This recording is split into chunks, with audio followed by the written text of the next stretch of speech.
আমি আব্দুল ওয়াহিদ, জাতীয় পরিষদের সদস্য, বাংলাদেশ আওয়ামী লীগ।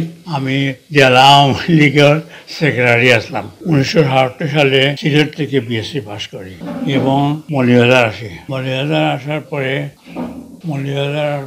আওয়ামী লীগের সাথে সংযুক্ত হই এবং মনমুখ ইউনিয়ন আওয়ামী লীগের সেক্রেটারি নির্বাচিত হই। বঙ্গবন্ধু একবার সিলেট থেকে মৌলভীবাজার আসেন। আমরা সিলেট মৌলভীবাজার গিয়ে তাকে রিসিভ করি। রিসিভ করার পরে বঙ্গবন্ধু আমার মাথায় হাত তুলে বললেন, শুধু আওয়ামী লীগ করতে থাকো। এই দোয়া করিয়া চলে গেলেন।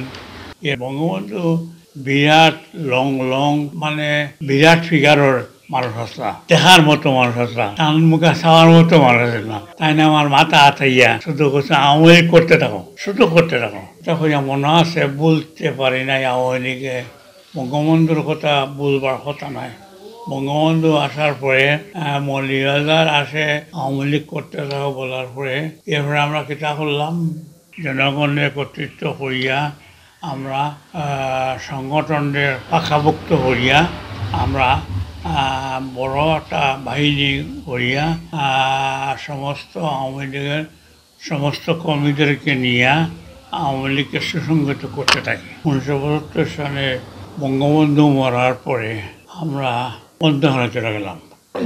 বাড়ি থাকতাম, বাড়ির মাসা আসছি না, আমরা তো বাড়ি থাকতাম বললাম না, আমরা চলে গেলাম বাড়িতে না থাকিয়া বাড়ি বাউরবাগ নিজের ইউনিয়ন হই অন্য জায়গায় চলে গেলাম। ৭৫ বঙ্গবন্ধু মারা যাওয়ার পরে আমরা আওয়ামী লীগের সংগঠন একত্রিত করলাম সকলকে এবং আওয়ামী লীগ সুসংগঠিত হইয়া আওয়ামী লীগের নেতৃত্ব দান করিয়া আওয়ামী লীগকে বাঁচিয়ে রাখার লাগি আওয়ামী লীগ করতে থাকি। ৮১ সালে বঙ্গবন্ধু শেখ হাসিনাকে আমরা রিসিভ করি ঢাকা এয়ারপোর্ট থেকে শেখ হাসিনাকে আমরা রিসিভ করি এবং সেখান থেকে ওনাকে নিয়ে আমরা বাংলাদেশের আসার পরে আমরা আওয়ামী লীগকে সুসংগঠিত করতে থাকি এবং শেখ হাসিনা অত্যন্ত উদার প্রণালী মহিলা, অত্যন্ত অনুপ্রেরণাদায়ক মহিলা। তিনি আওয়ামী লীগের সংগঠনকে একত্রিত করে